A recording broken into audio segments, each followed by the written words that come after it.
Stop the Steal, 이런 제목으로 말씀을 나누고자 합니다. 잠깐 기도하겠습니다. 하나님, 이 예배 가운데 저희가 주의 이름을 높이며 찬양하며 이 시간에는 말씀 앞에 서기를 원합니다. 하나님, 주님만을 높이며 저희가 주님만을 예배하나이다. 주님보다 높아진 모든 것들이 주님 우상으로 무너지게 하시며 주님께 온전히 복종케 되는 역사가 일어나기를 기도합니다. 주님, 이 말씀 앞에 있을 때에 이 말씀으로 주님을 알게 하옵소서. 유일하신 참 하나님을 알게 하시며 그의 보내신 예수 그리스도를 알게 하옵소서. 예수님만 증거되게 하소서. 예수님의 이름으로 기도하였습니다.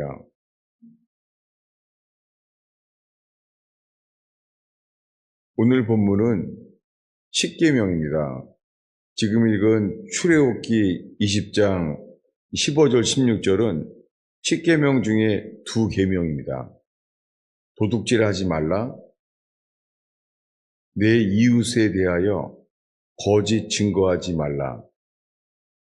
물론 이 십계명을 처음 들었을 때 이스라엘 백성은 어땠습니까? 그들의 반응은 이땠어요. 제가 읽어드릴게요.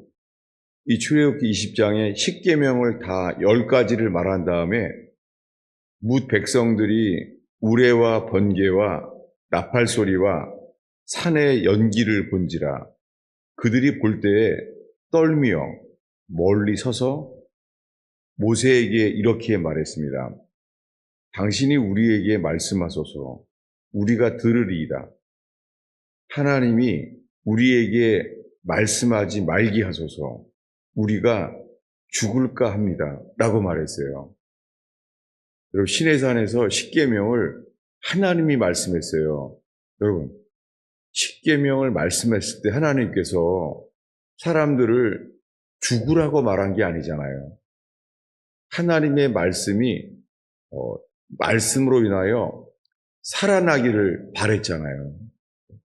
근데 그들은 들었을 때요, 들으면 죽을 거라고 생각했습니다. 그래서 직접 하나님 말씀을 듣지 않게 해달라고 그랬습니다. 여러분, 지금 우리가 구약이건 신약이건 하나님 말씀을 지금 듣고자 하는데요. 이 말씀이요, 우리를 살릴까요? 아니면은 죽게 할까요?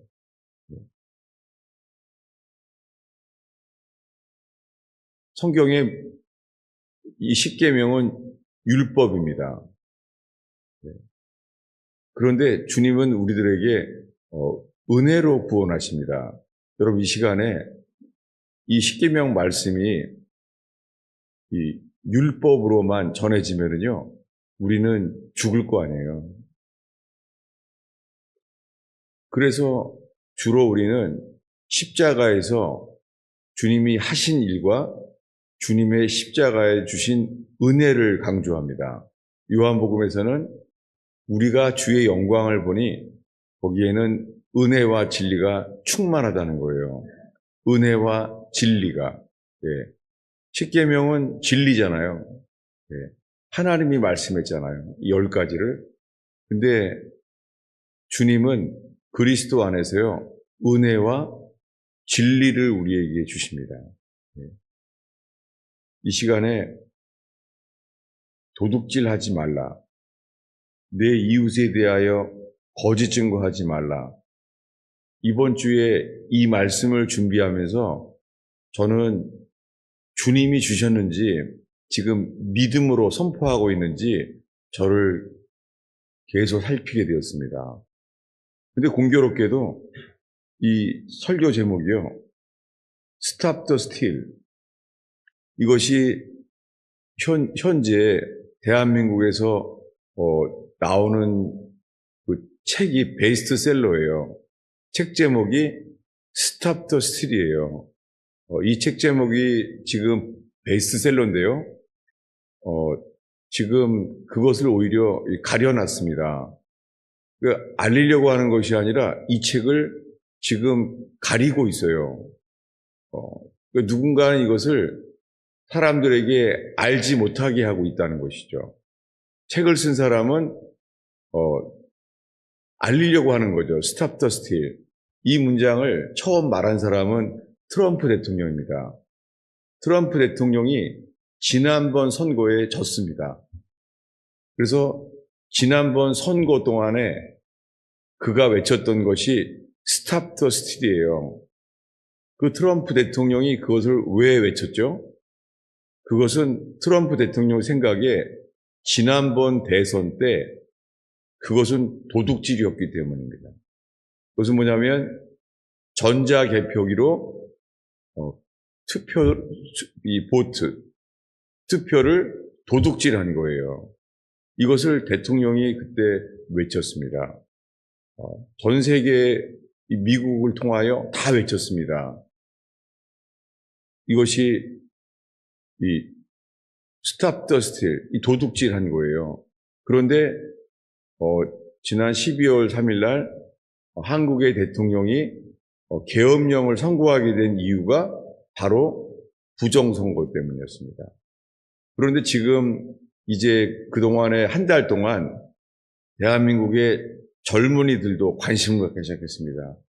젊은이들이 이 연예가에만 신경 쓰는 것이 아니라 정치에 대통령이 왜 그랬는지에 대해서 관심을 갖게 되었습니다. 그래서 이것이 부정선거라는 것이 젊은 사람들에게도 지금 알려지고 있습니다. 물론 아직도 부정선거를 믿지 않는 사람들이 많습니다. 저에게도 연락이 옵니다. 제 설교를 10년 동안 들어왔지만 너무 실망했다고, 나보러 구원의 진리만을 전하라고 여러 연락이 옵니다. 그 사람들은 제 설교까지도 이제 실망했다고 내려놓겠죠. 근데 부정선거는 그저 사실입니다. 예. 그리고 부정선거를 하게 된 것은 지난 선거 때부터 부정선거였습니다.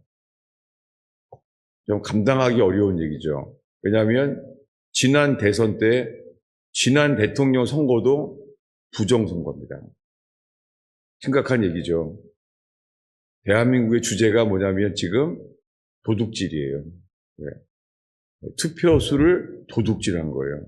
Stop the steal. 네. 저는 한 주간 동안에 주님께서 이 말씀을 통하여 부정선거를 정죄하거나 부정선거를 밝히려고 하려고 설교하는 것이 아니라 도둑질하지 말라는 말씀 앞에 제가 서게 됐어요. 십계명에 도둑질하지 말라와 두 번째 말씀 뭐죠? 이웃에 대하여 거짓 증거하지 말라는 거예요. 처음에는 이 말씀을 들어왔을 때 떠오르는 것은요, 국회에서 증언한 사람들이에요. 다 거짓 증거인 거예요. 네. 장군도 거짓 증거, 국회의원도 거짓 증거, 전 정치가들도 거짓 증거. 지금 대한민국에 지금 대통령도 재판을 받고 있잖아요. 근데 대통령도 이 재판 앞에서 누가 거짓말인가? 주님이 말씀하십니다. 여러분, 우리의 관심은 법의 해석이 아니라요, 누가 거짓말인가? 주님 앞에서 이 앞에 서게 하십니다. 그런데요, 제가 너무 당황스러운 게요, 주님이 제가 어려서부터 제가 한 거짓말들을 다 떠오르게 하는 거 있죠. 너무 당황스러웠어요. 왜냐하면은 생각을 다 하지도 못하는데요, 비처럼 제가 어려서부터 한 거짓말들이 다 떠오른 거예요. 그러면서 특별히 제가 초등학교 2학년 때 선생님 얼굴까지 떠오르는 거예요. 여러분 별로 안 놀라는데요. 이 뇌출혈 때문에 이게 거의 불가능해요. 근데 갑자기 다 떠오르는 거예요. 뭐가 떠오르냐면 제가 초등학교 2학년 때 그 날씨랑 선생님 얼굴까지 떠올라요. 선생님 저한테 이러는 거 있죠. 너는 도대체 언제까지 거짓말이니? 이러는 거예요. 왜냐하면요, 제가 숙제를 갖다가 아니, 거의 1년 동안 숙제를 안 해갔어요. 숙제 안 해온 사람은 앞에 혼내잖아요. 혼날 때마다 제가 거짓말 시키는 거예요. 숙제를 왜 안 했는지를 선생님이 모르겠어요. 선생님이 참다 그렇게 해준 말이에요. 넌 도대체 언제까지 거짓말을 시키려고 하니? 이게 떠오른 거 있죠. 그러니 제가 오늘 이 거짓말에 대한 말씀을 지금 도둑질하지 말라는 말씀을 설교하려는데 먼저 주님이 저 자신을 보게 하시는 거예요. 그래도 또 하나 떠오른 게요. 제 아들이요. 똑같이 초등학교 2학년 때요.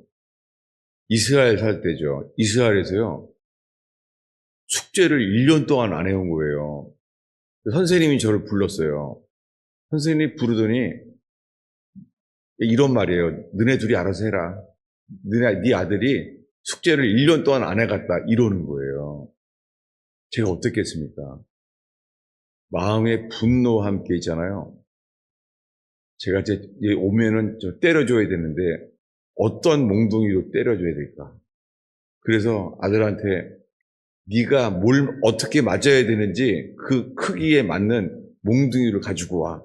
그랬어요. 너무 조그만 몽둥이 들고 온 거예요. 하나도 안 아픈 걸로. 막 화가 났죠. 그리고선 제 마음속에요. 아, 큰일 났다. 아들과 아들 사이에 이제 서로 마음의 벽이 생기겠다. 모른 체 할 수도 없고. 그때도 주님이 제 자신을 살피겠습니다. 그랬더니요. 제가 보니까는 저는 숙제를 1년 반 동안 안 해왔더라고요. 그래서 제가 선생님 앞에 이렇게 말했어요. 가서 선생님한테 그 히브리어로 떠듬거리면서 나는 내 아들은 나보다 더 낫다고. 그래서 선생님이 막 의아하게 보더라고요. 제가 이렇게 말했어요. 우리 아들은 1년 동안 숙제 안 해갔는데 나는 옛날에 1년 반 동안 안 해갔다고 그랬어요. 그랬더니 선생님이 어처구니 없이 쳐다보더라고요. 놀랍게 그 일로 인하여 오히려 아들과의 관계는 완전히 회복됐습니다. 그런 게 떠오르면서요. 이 도둑질에 대한, 이 거짓말에 대한 얘기가 떠오른 거예요. 그러면서 여러분, 성경에 10계명 중에요. 도둑질하지 말라. 그 다음 말씀이 뭐죠? 내 이웃에 대하여 거짓 증거하지 말라는 거예요. 여러분, 성경에요. 살인하지 말라, 간음하지 말라, 그 다음이 뭐죠? 도둑질하지 말라죠. 그 다음이 뭐예요? 근데 거짓말을 안 할 수가 있나요? 로마서에서 사도 바울이 복음을 말하면서 있잖아요. 시편에 이렇게 말합니다. 시편에 다윗이요. 경법 중에 말하기를 모든 사람은 거짓말장이라. 제가 이 말씀을 준비하면서 거짓말, 우리들이 회개해야 될 많은 죄 중에요. 거짓말에 대해서 주님이 회개하게 하시고 도둑질에 대해서 회개하게 하십니다. 그 주보에 있는데요. 잠언 30장에 하나님께서 두 가지를 기도하게 하셨습니다. 잠언 30장 7절, 8절인데요. 우리 한 목소리로 읽겠습니다. 내가 두 가지 일을 주께 구하였사오니 내가 죽기 전에 내게 거절하지 마시옵소서. 곧 헛된 것과 거짓말을 내게서 멀리 하옵시며 나를 가난하게도 마옵시고 부하게도 마옵시고 오직 필요한 양식으로 나를 먹이시옵소서. 예.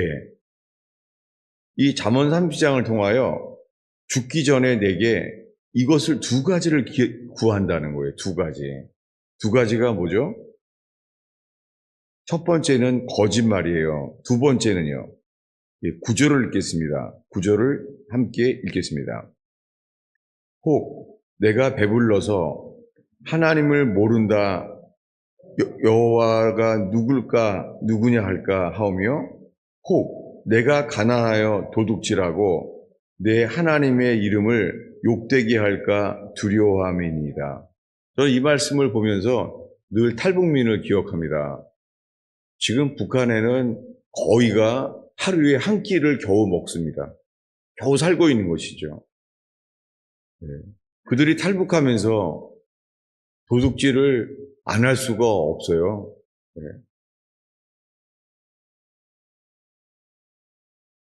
그런데 주님은 우리 모든 사람들에게 이렇게 기도하게 하십니다. 두 가지를 평생. 뭐예요?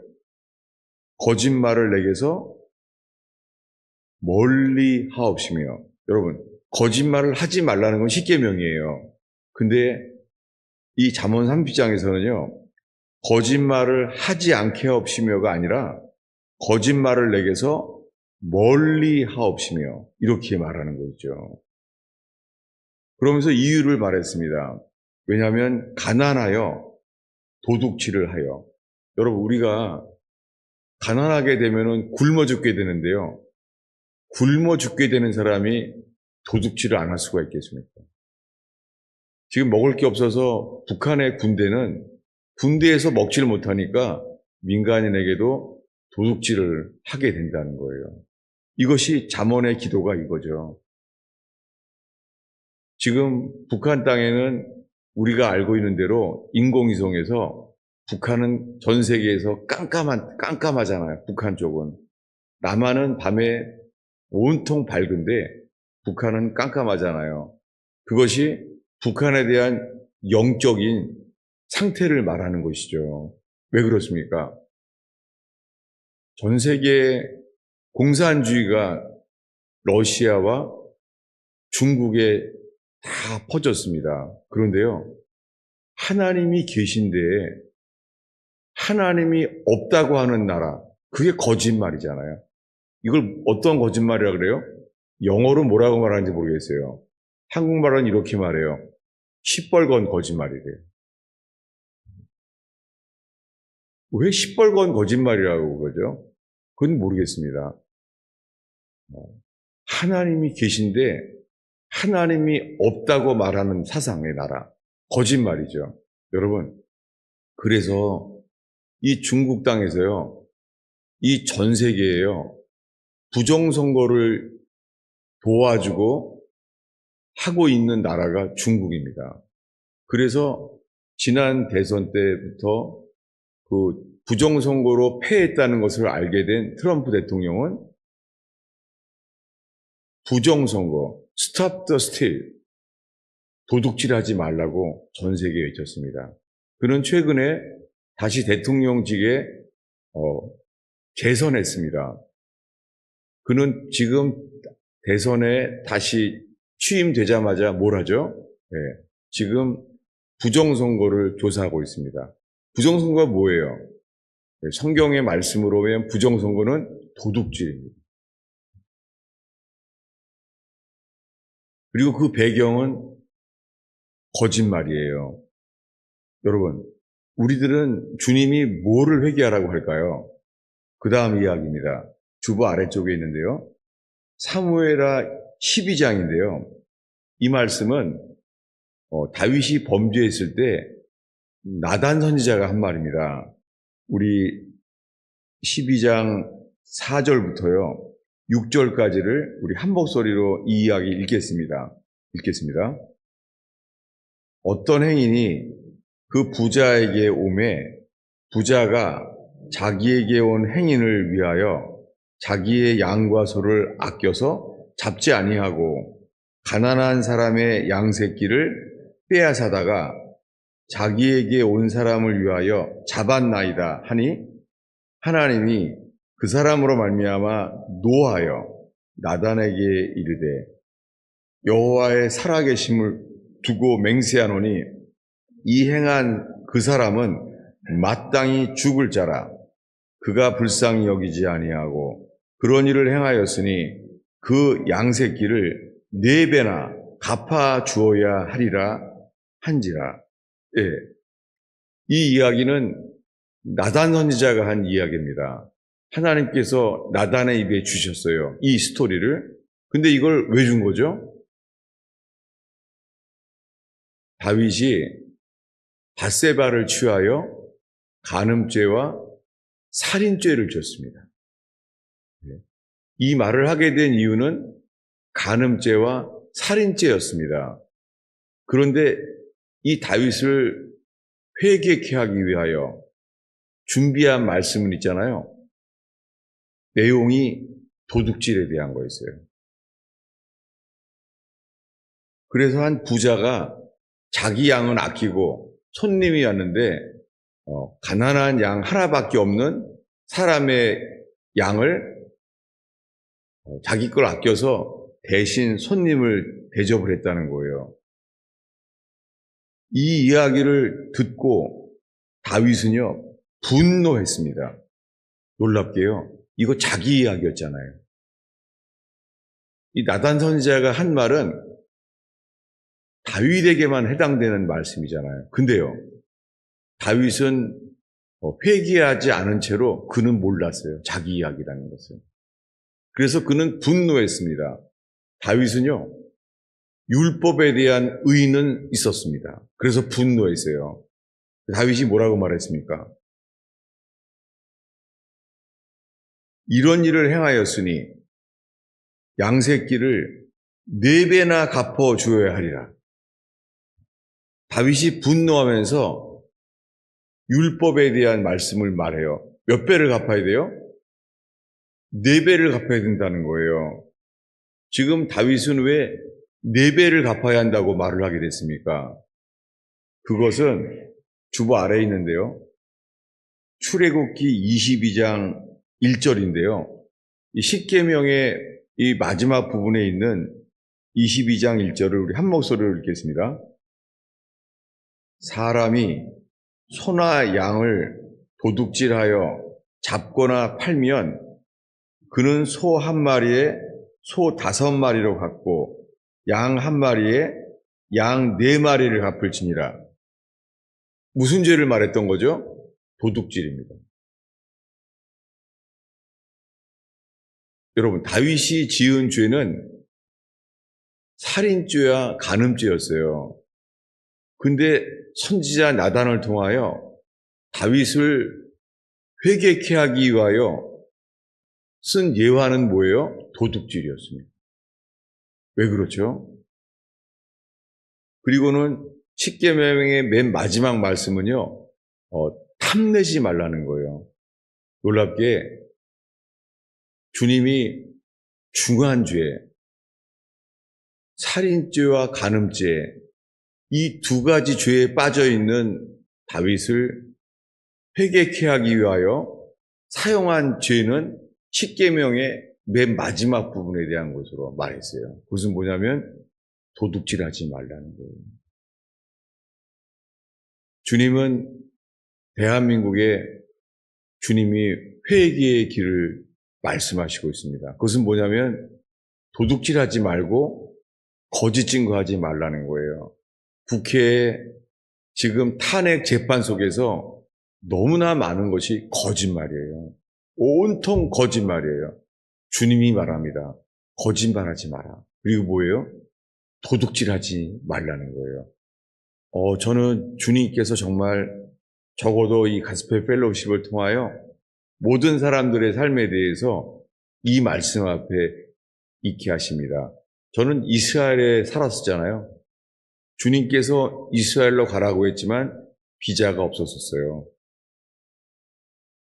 그래서 이스라엘 갔을 때 학교를 가야 되는데 비자가 없잖아요. 근데 이스라엘은요, 놀라운 긍휼이 있어요. 긍휼의 법이 있어요. 왜냐하면 유대인들은 2000년 동안 나라가 없었잖아요.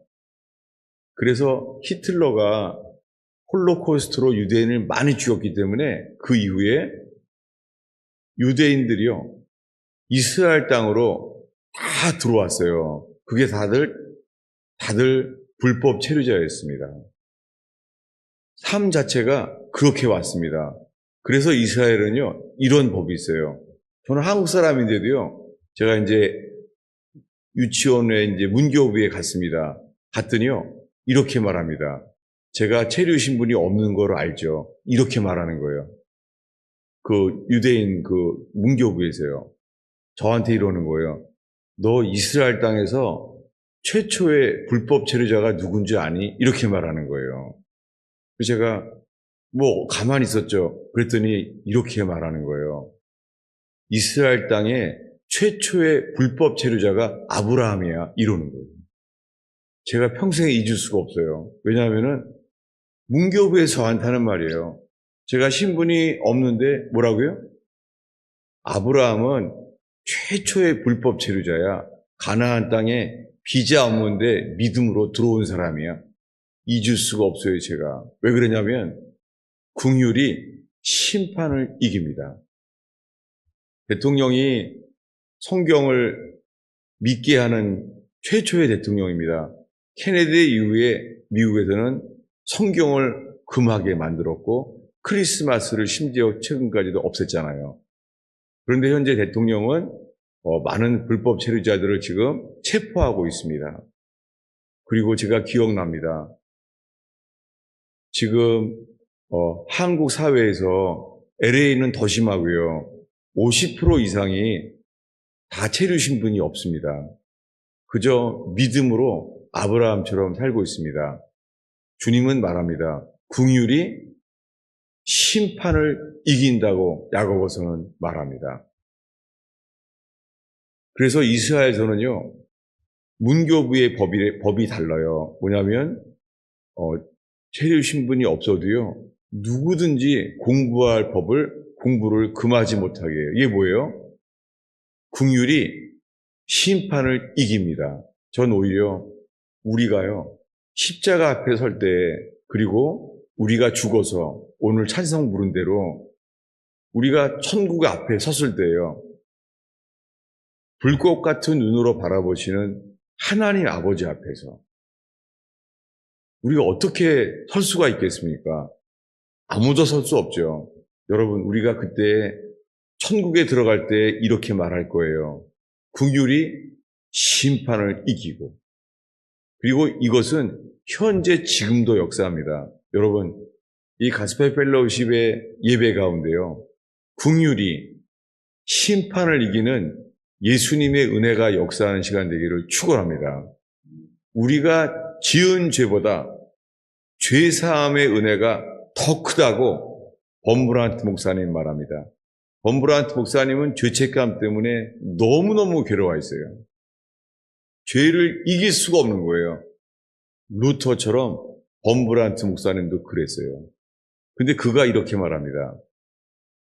내가 지은 죄보다 십자가의 죄사함의 긍휼이 더 크다는 거예요. 여러분, 이 시간에 우리의 행위로는 구원받을 사람 아무도 없습니다. 다만 주님께서요, 평양 대부흥 때요, 그 부흥의 시작이 길선주 장로라는 사람이 자기의 죄를 고백했습니다. 주님은 이것을 보시고 부흥을 주셨어요. 회개의 부흥을 주셨어요. 길선주 장로가 고백한 죄가 무엇입니까? 도둑질이었습니다. 그리고 친구의 죽은 재산을 취했습니다. 다윗처럼. 놀랍게 다윗을 회개케 할 때도 주님이 나단 선지자를 통하여 말씀한 것은 도둑질이었습니다. 그래서 훔친 양을 몇 배를 갚아요? 4배를 갚아야 하리라. 그는 율법에 대한 판단, 율법에 대한 감정도 있었습니다. 그는 율법에 대한 판단, 율법에 대한 말씀이 있었지만 그는 회개케 하지 못했습니다. 주님은 나단 선지자를 통하여 이 맡겨진 이야기, 말씀을 통해서 이 이야기의 말씀 앞에서 다윗은 회개합니다. 왜 회개했죠? 단 한마디예요. 그것이 당신이다. 이 말씀 앞에 나단 선지자는 죄책감을 강조한 게 아니에요. 놀랍게 다윗이 알게 된 것은요, 이건 내 얘기하는데 내가 몰랐구나. 그가 알게 된 것은 이거예요. 내가 장님이구나. 나단 선지자를 통하여 온 세상이 다 알도록 내 이야기인데 나를 몰랐구나. 그는 그때 알았습니다. 살인죄만이 아니라 간음죄만이 아니라 10계명의 모든 계명에 다 해당된다는 것을. 그래서 우리가 알고 있는 대로 시편 51편에 나단 선지 앞에서 회개할 때 다윗이 뭐라고 했죠? 우슬초로 나를 정결케 하소서. 자기 누구라는 거예요? 자기는 살인죄, 간음죄 이것만 문제가 아니라 뭐라고요? 나는 문둥병자입니다. 우슬초로 나를 정결케 하소서. 여러분, 주님의 복음의 광채가 비춰진다면 우리가 알게 될 거예요. 내 속에는 선한 것이 하나도 없나이다. 감사하게 오늘 예배 직전에 많은 문자가 왔어요. 왜냐하면 오늘 한국에서는 주일 직전이죠. 대통령께서 담화문이 아니라 편지를 보냈어요. 그 내용이 뭐냐면요. 대통령이 이렇게 썼습니다. 이것은 정부에 대한 말이 아니라 개인적인 말이라고 하면서요. 대통령이 감옥에서 자기가 성령으로 거듭나게 되었다고 고백했습니다. 그래서 자기가 거듭나게 됐대요. 자기의 모든 죄가 사함을 받고 거듭나게 되었다고 이것을 올렸습니다. 그리고 맨 마지막 말씀에 나는 지금 감옥에 있지만 다윗처럼 사도 바울이 한 말이요. 뭐냐면 바울이 감옥에 있으면서 당신들이 감옥에 있는 것만 똑같이 나와 같이 있는 신앙이 되기를 바란다고 긴 그런 편지를 대통령이 보냈습니다. 모르겠습니다. 그가 부정선거를 외쳤지만은 오히려 그가 거짓말을 하는 사람들을 통하여 탄핵이 되어서 수많은 거짓 증거를 가진 정치가들을 통해서 그는 감옥에 있지만 오히려 화가 복이 되었습니다. 그 바로 전날 감옥에서 예수님을 경험한 김진홍 목사님이 글을 썼었습니다. 김진홍 목사님은 신학교 다닐 때 저희 선배인데요. 그분은 하도 데모를 많이 해서요. 빈민들을 위해 살기 때문에 수업 시간에 누가 가난한 사람들이 청하면은 수업 시간에 뛰어나가고 그래서 우리 신학교 총장님이 이렇게 말했어요. 쟤는 학위가 데모다. 그렇게 말했어요. 하도 데모를 많이 해서. 그런데 김진원 목사님이 데모하다가 감옥에 갖게 됐잖아요. 근데 감옥에서 그분이 성령을 체험하게 됩니다. 그래서 김진원 목사님이 이 글을 조선일보에 올린 거예요. 뭐냐면 내가 옛날에 데모하다가 감옥 가서 감옥에 있을 때 주님을 체험하게 됐는데 이것이 대통령에게도 그런 날이 되었으면 좋겠다고 조선일보에 글을 썼습니다. 그런데 다음날 대통령의 그 비서실을 통해서 김진원 목사님에게 전화가 온 거예요. 연락이. 뭐냐면 내가 감옥에서 성경을 보게 해달라고.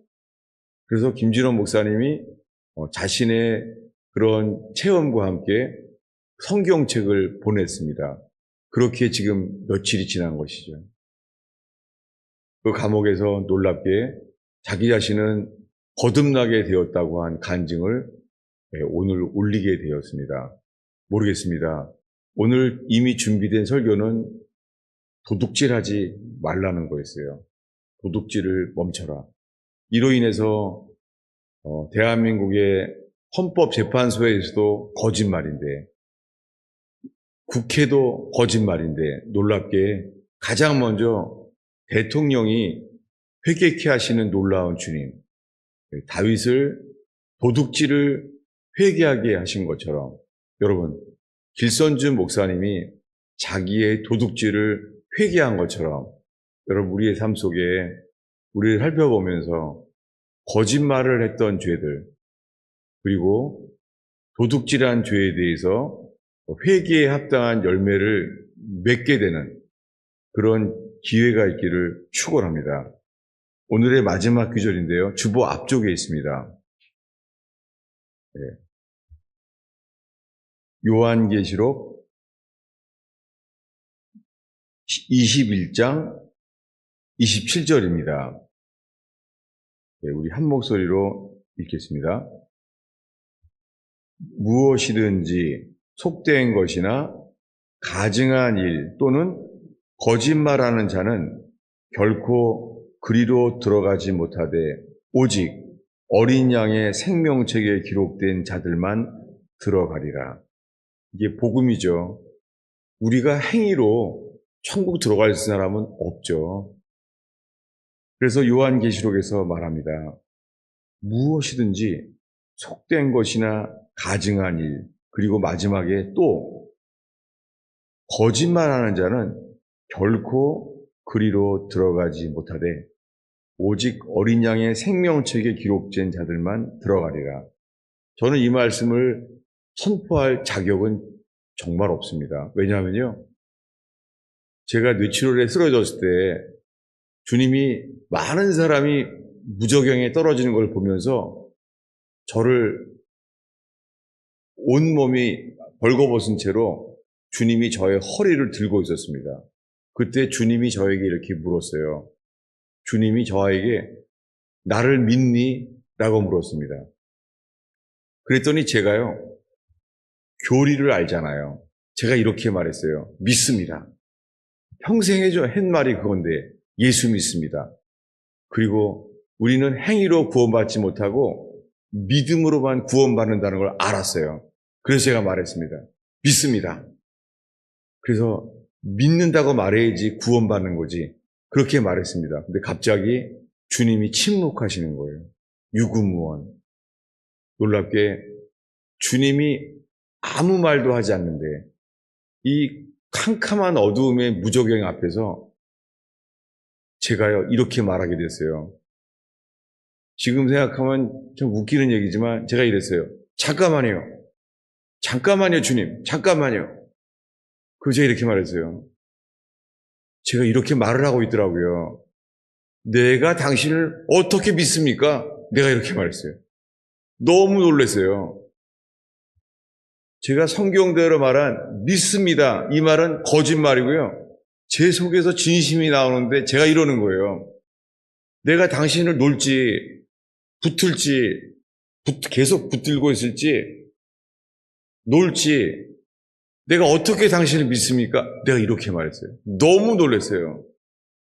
제 입속에 있는 것은 교리로만 말씀한 것이지 제 속에서는요, 주를 믿지 않는 거짓말이 가득 차 있는 거예요. 그때 주님이 회개를 주셨어요. 내 존재 자체가 다 거짓말인 거예요. 근데 오늘 감사하게 대표기도 하신 분이 시편 말씀을 인용했는데요. 정말 오늘 대표기도에 제가 얼마나 큰 은혜를 받았는지 몰라요. 왜냐하면 이 시편 말씀이 뭐냐면은 여호와 하나님은 우리 하나님이니 그가 언제까지요? 죽을 때까지 우리를 인도하신다는 거예요. 왜냐하면 주님이 저에게 이 말씀을 구원에 대한 말씀으로 주셨거든요. 그래서 오늘 대표기도 이르기까지 주님께서 이 찬송도 오늘 저는 장례식곡인 줄 알았는데 이 찬송이 천국으로 인도하는 찬송이구나. 이렇게 오늘 대표기도와 준비 찬양까지 제가 은혜를 얼마나 많이 받았는지 몰라요. 여러분은 예배 속에서 주님만이 인도하시는 은혜만 있기를 축원합니다. 기도하겠습니다. 예수님, 오늘 우리가 읽은 말씀으로 인하여 하나님을 알게 하시고 예수 그리스도께서 하신 놀라운 구원을 알게 하옵소서. 예수님의 이름으로 기도하였습니다.